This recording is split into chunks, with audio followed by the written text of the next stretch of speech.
Okay, everybody, welcome to episode number 53 of Drum Education Live. And today we have the amazing Kelli TUBBS. Yay! So, taking from the lovely conversation we had before the episode and the drums behind you, how did this vintage drumming interest started with you? Oh, I kind of decided in about 2008, give or take, that I wanted to start a big band. I'm not exactly sure why, but I love driving a big band, so that has a lot to do with that. And started looking into what it would cost to get a library of about 200 tunes. That was going to be really spendy, about $8,000. And I thought, well, I don't want to invest that much. So I started looking for different kinds of music. And I found that the dance band music from the 19 teens and 20s and 30s only required a 10-piece band. And the music was a lot more affordable because it's just people aren't looking for that specifically. They're looking to buy arrangements for a full-size band instead of a 10-piece.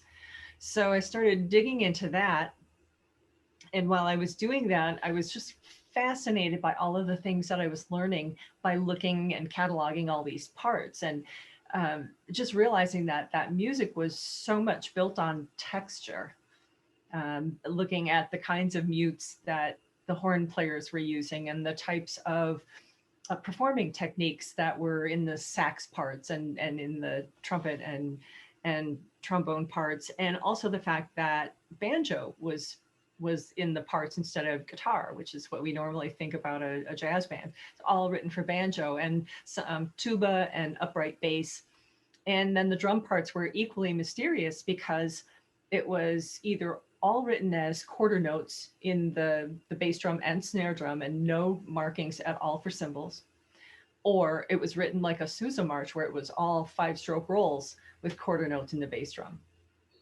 And this was really curious to me, and it seems like it has nothing to do with vintage drums, right? But it really does. I promise you it Well, does. well, that I'm assuming because of the era you're talking about, vintage drum is going to come up at some point.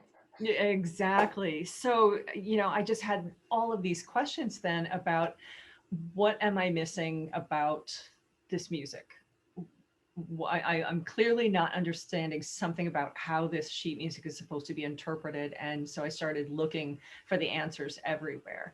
So I started looking for the answers in the equipment itself, in method books, in photographs, in newspaper articles, and just everything that I could find to try to find the answer of, how is this music supposed to be um, played appropriately, and looking into arranging books for written by the arrangers of those songs that I had in my catalog, and things like that. And so just one thing led to another, and seeing that the parts, the method books had uh, pages dedicated to whistles and woodblocks and cowbells and things like that, invitations that were used in silent film.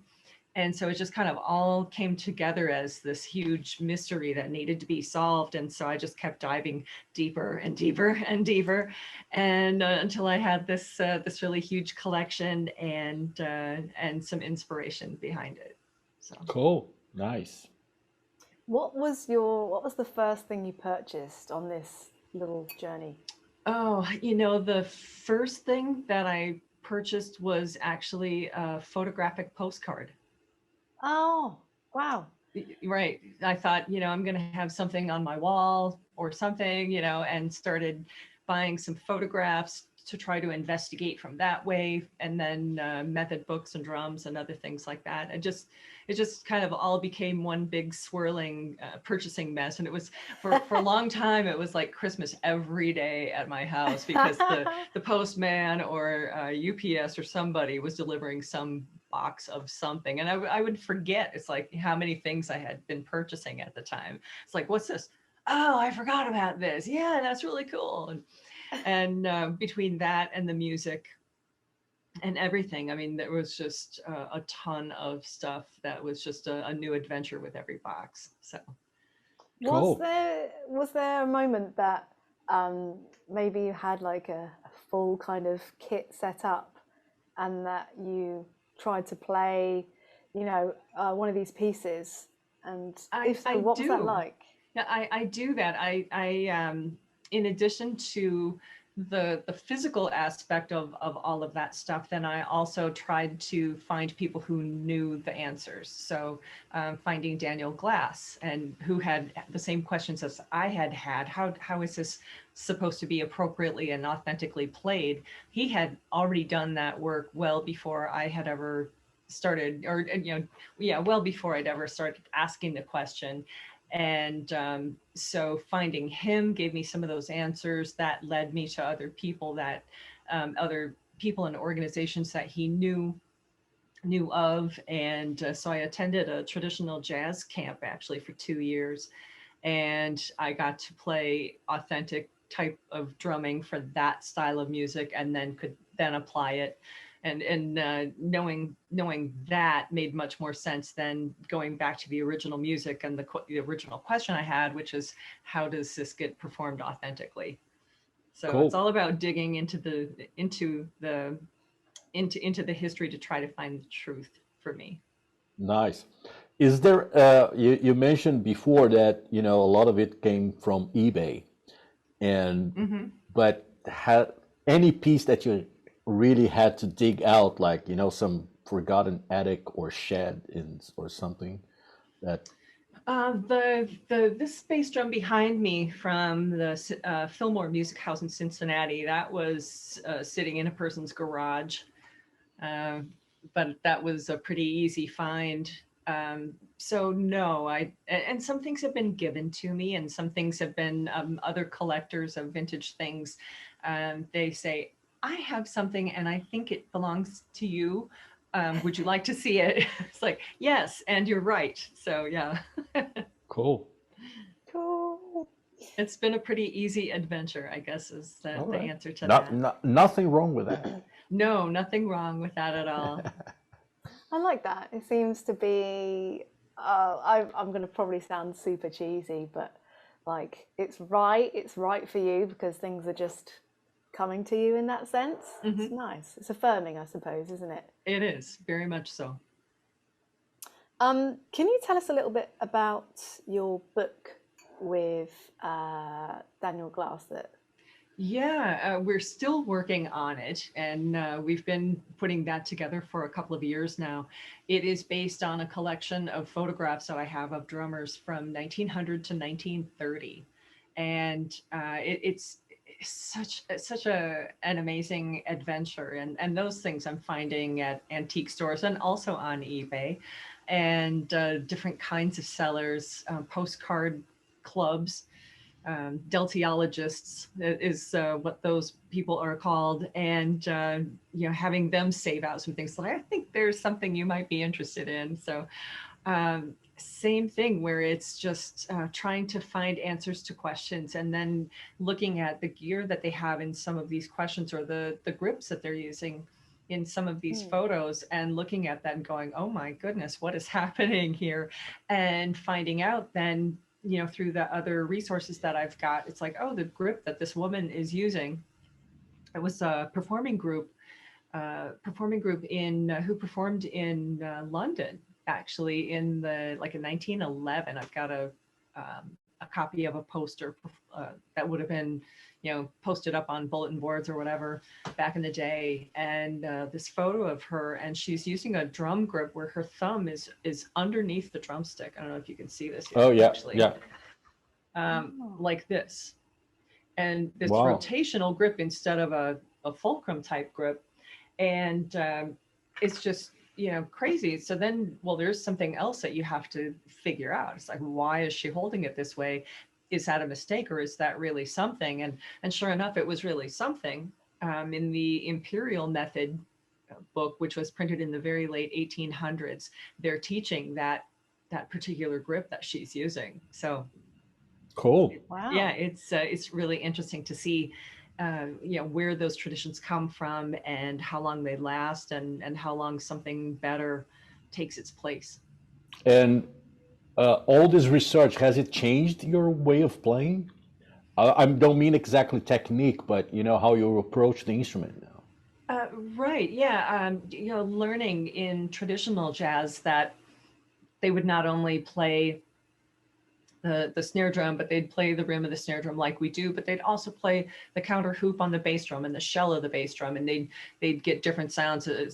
Baby Dodds is famous for this, for a conversation he was having that was recorded, where he's playing with the butt end of the sticks, he's playing with the tips of the sticks, he's playing everything, and just thinking, we don't typically do that in modern day, but when I'm playing that style of music in particular, I like to think about my options and who am I backing up on a solo. Is it a clarinet or is it a trombone?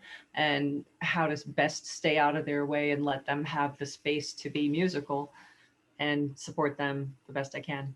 Nice, Wow. cool. Here, Who are your biggest drumming influences?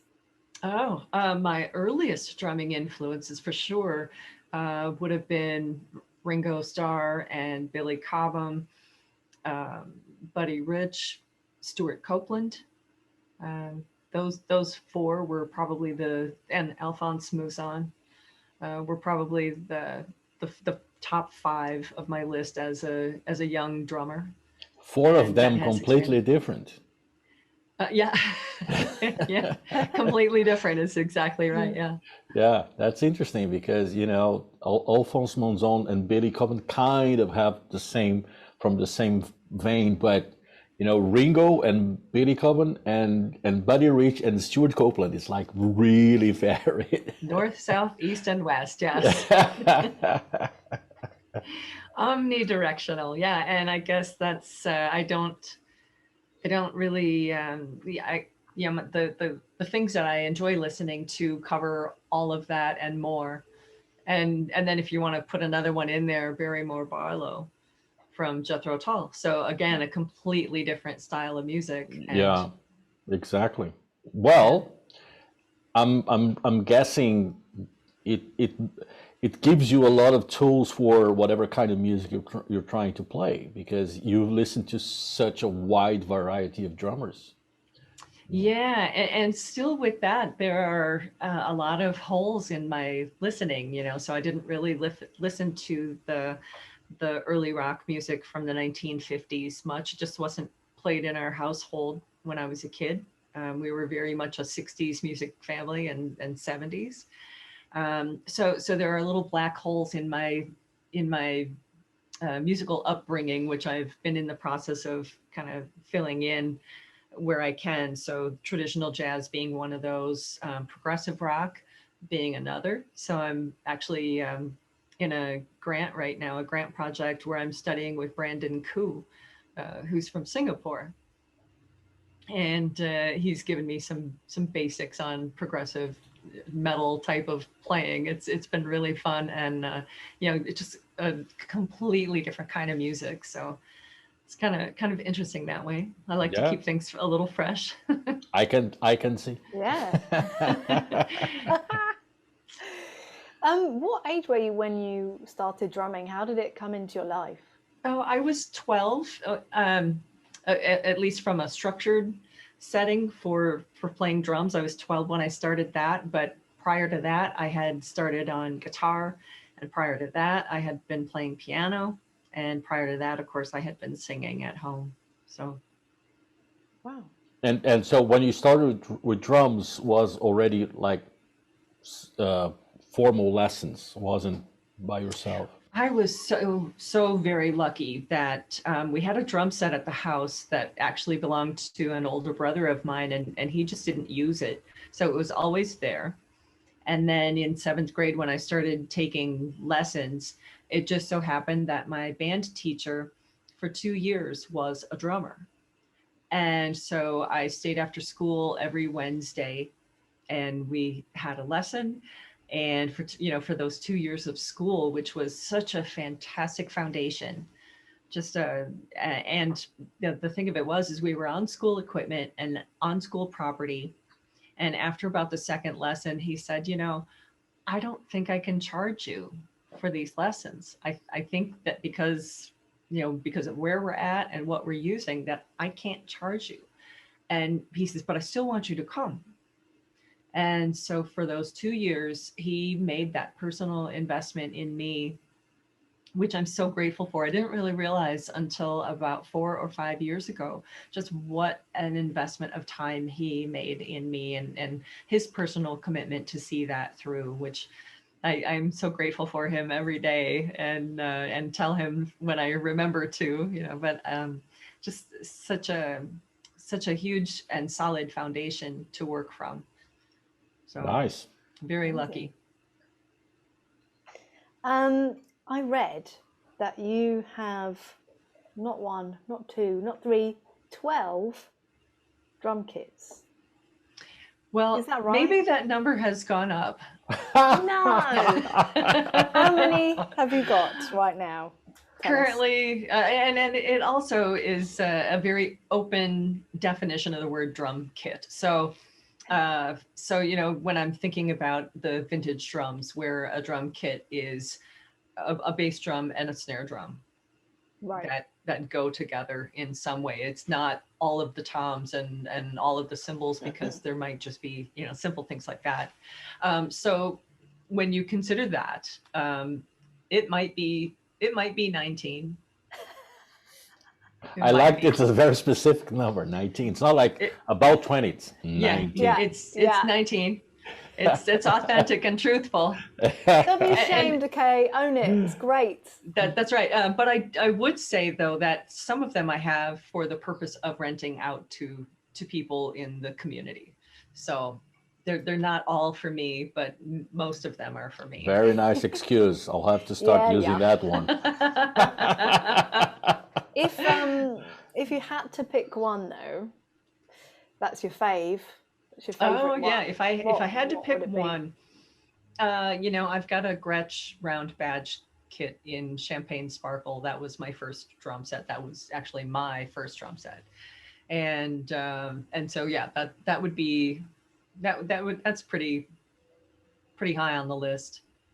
So if I had 19 drum kits, my favorite one would be one with the most number of tom-toms. That would be my Tama set. That's a 10-piece set. Wow. So that there's now I'm jealous. It is in shocking pink glass glitter with black. I guess it's from the 80s then. It is not. It's really? It was built in 2004, 2005, and it was a limited edition set, limited to 30 drums in that, or drum sets in that color. And it was originally sold as a 5-piece set, but the friend who it originally belonged to had extra sizes made so that it was suitable for what his needs were. Cool. And so it's pretty special. Nice. Sounds really nice. Kira, more questions? I know you have that list with 2,500 questions that you always wanted to ask. Well, let's talk about drumming education then. Let's go down that road for a little bit. Mm-hmm. What do you think is missing from drum education, if anything?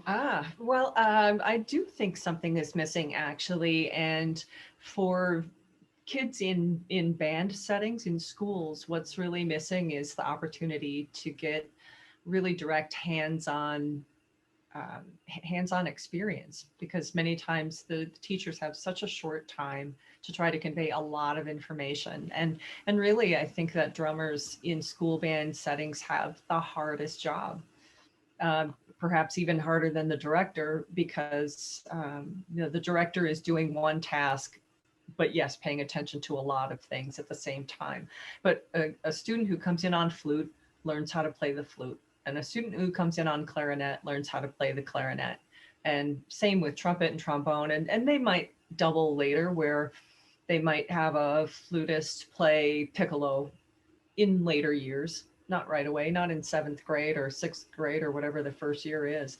But the percussionists have to learn how to play snare drum, which is a completely different technique than the bass drum, which is a completely different technique than the timpani, which is a completely different technique from cymbals, which is a completely different technique from xylophone, which is a completely different technique from any of the auxiliary percussion. So they've truly got the hardest job. They have to do so many things.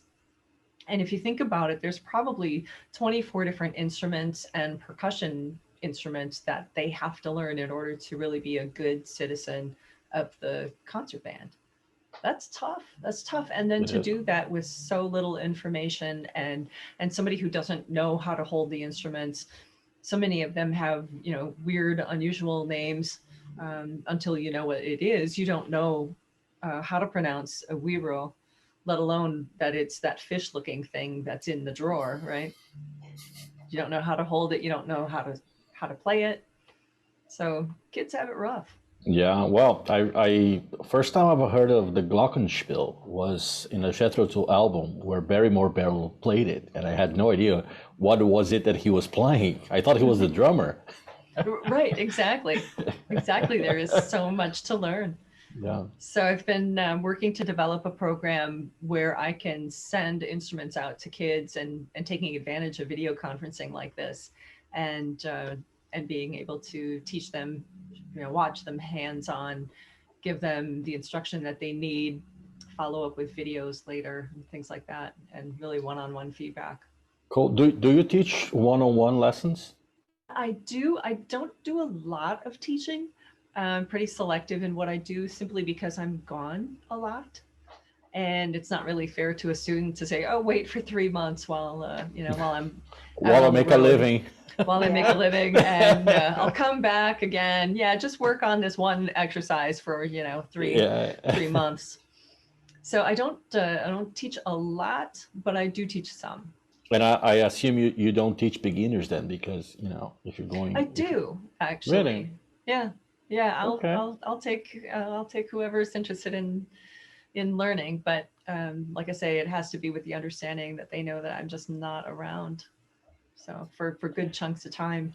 But nowadays with internet, with all this you know video conferencing that we have, Mhm. is it easier, or as we had that communication issue that sometimes you had internet, sometimes you didn't have when you on your last job? Right. So when I'm down in Tennessee for the Christmas show, it's just a pretty grueling schedule where you're doing 14 shows a week, 12 to 14, depending on the week. It's a lot. And it's not like it's not a 45-minute show. It's a 2.25 hour show.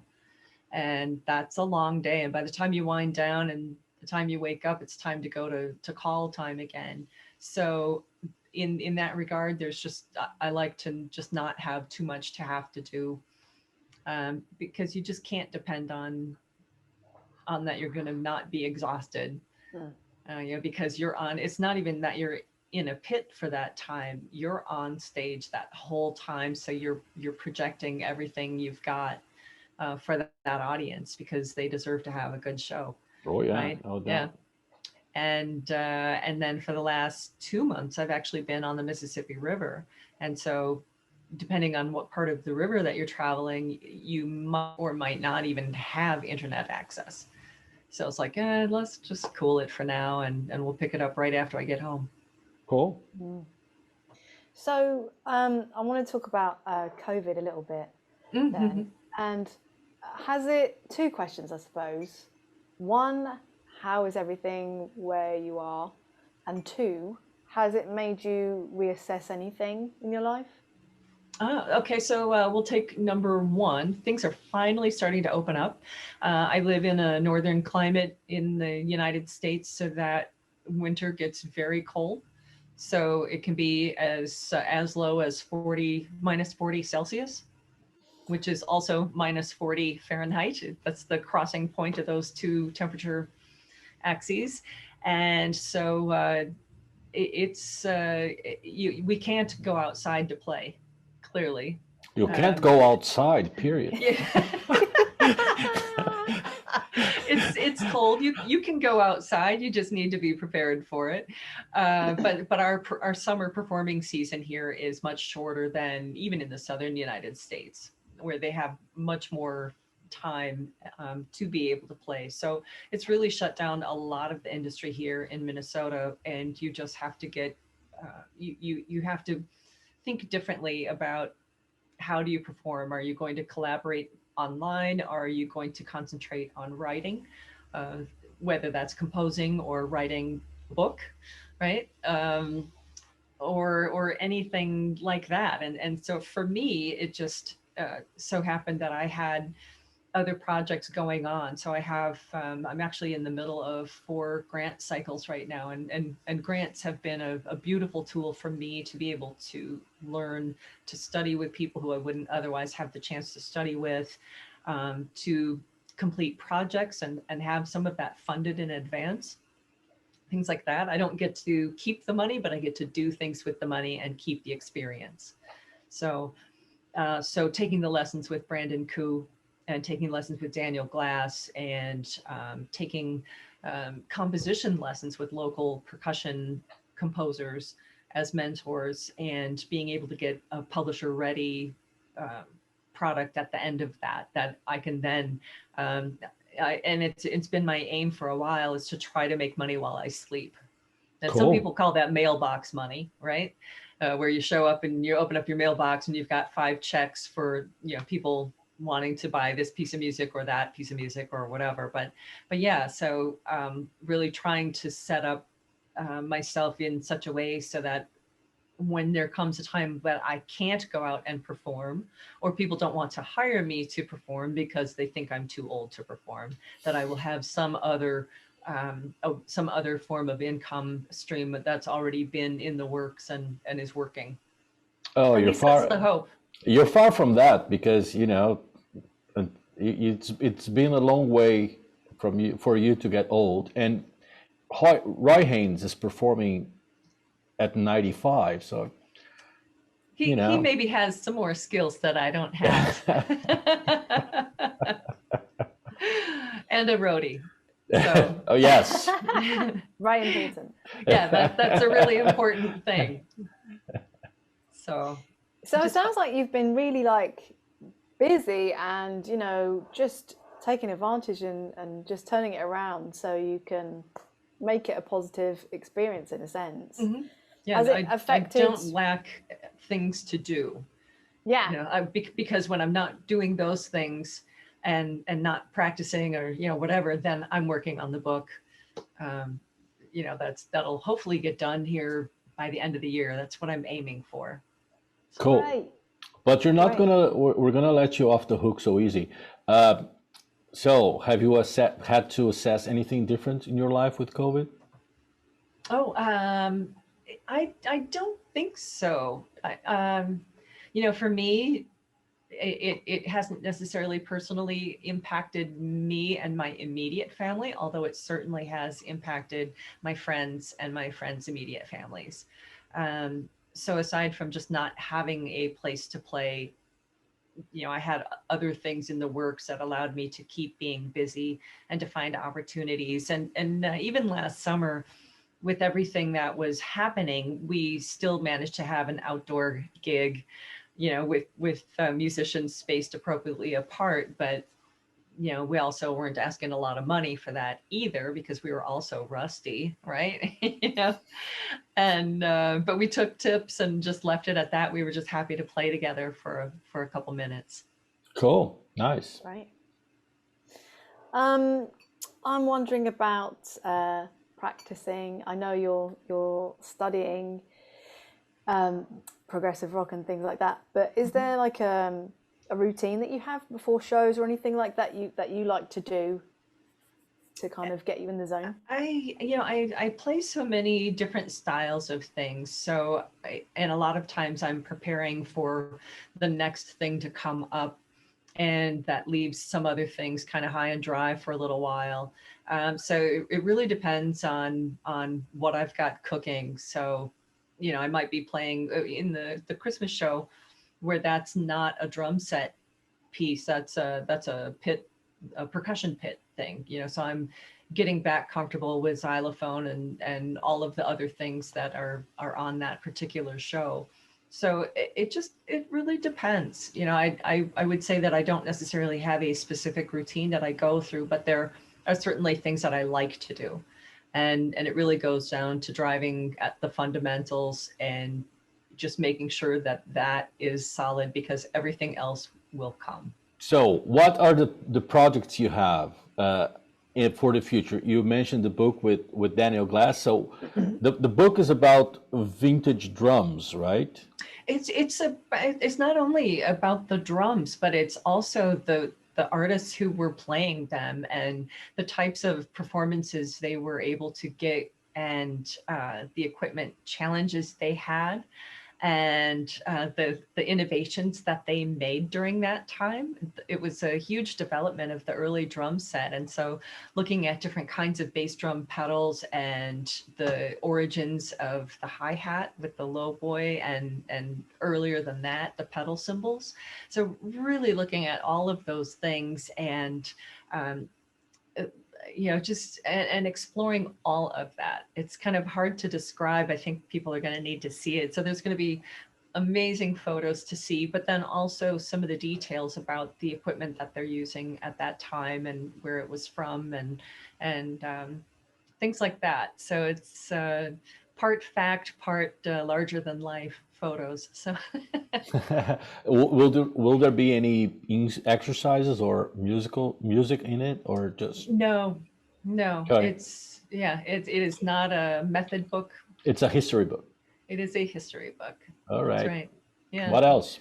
What else? Well, I mentioned that I've got a couple of grants going, so I'm composing some snare drum solos for novice to intermediate players, and one of those is actually kind of the keystone piece of that collection that I'll be completing here, is called Unchecked.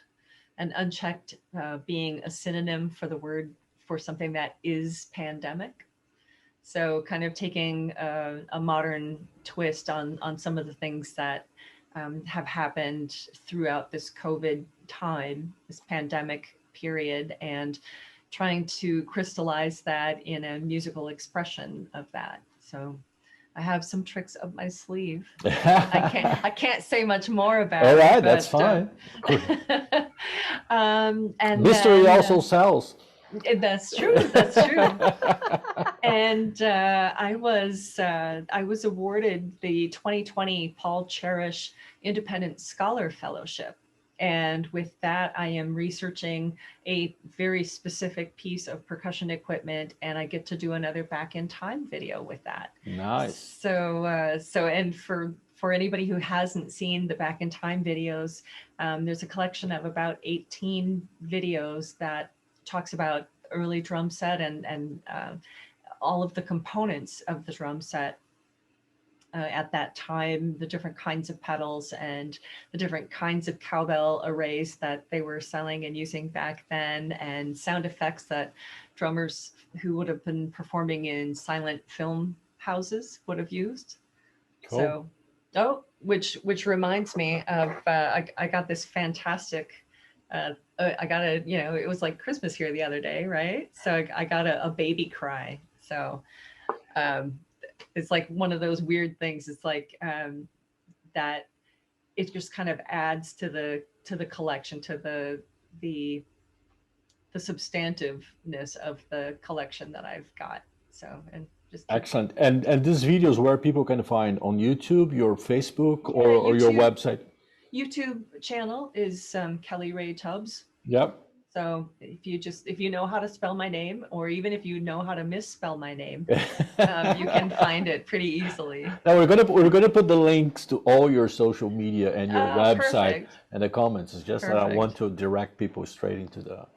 Oh, that's awesome. Yeah, yeah. It's interesting. And Bill Ludwig III joined me on quite a few of the silent film uh, instrument videos, so the sound effect videos. So that was pretty exciting. And that was all of those films, except for maybe one or two, were made with grant money. So I've been able to Cool. really do a lot of wonderful things and put that knowledge back out there Nice. for people who are interested in that kind of thing. Even if they don't think they're interested, you might find that that they're suddenly drawn in. You know, it's like, well, that's a cool sound effect. I've never seen that before.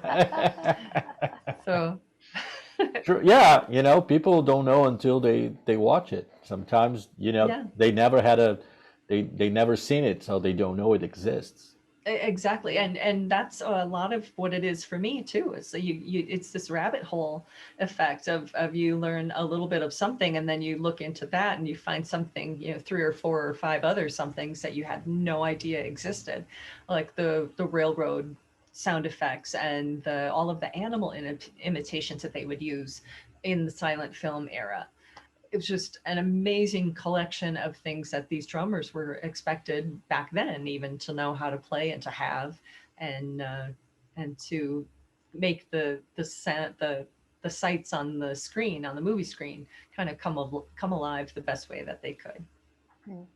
So With building up your collection there, is there like a piece that you're drawn to most?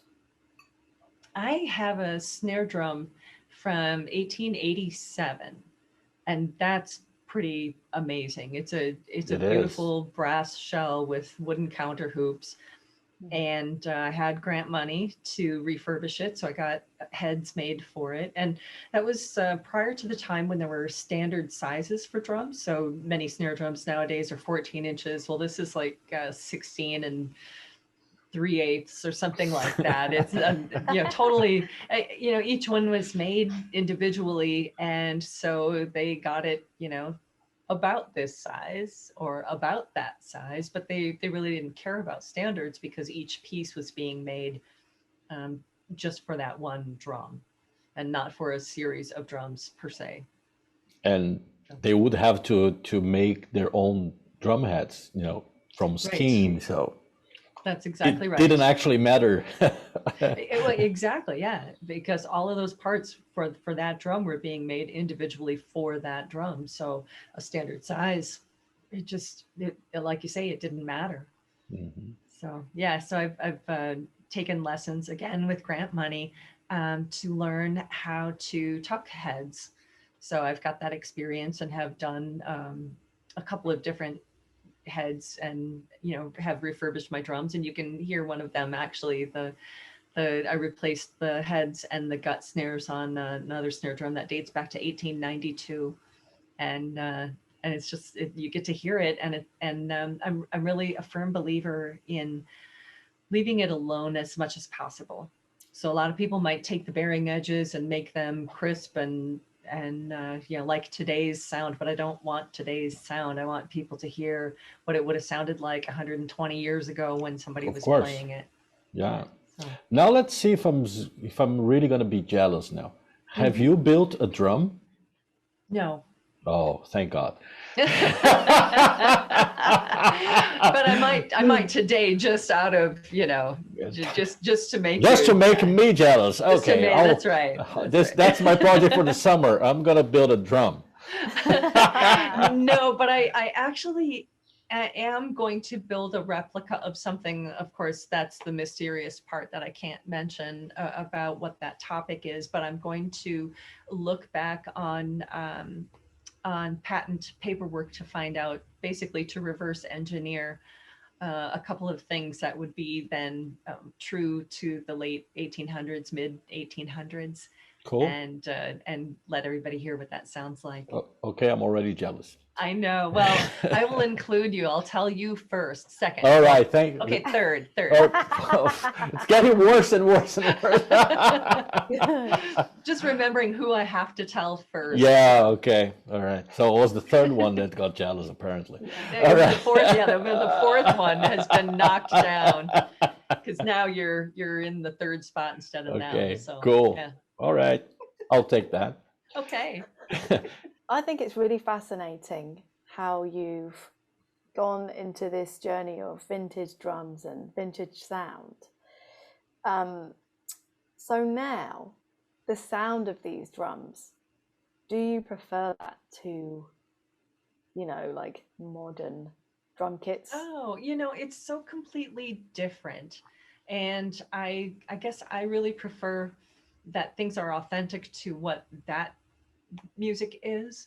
So playing progressive rock, there's no way I would want to be playing on a huge, like, on custom made heads for the Thomas set that I've got. I would never, ever want that. It doesn't ring true for what I think that music sounds like, just from the examples that I've heard. Now, maybe somebody's going to go and do that now just to make the point. Just an inspired. Exactly. And then they'll make both of us jealous, right? But no, I don't find that I really have a preference of one over the other.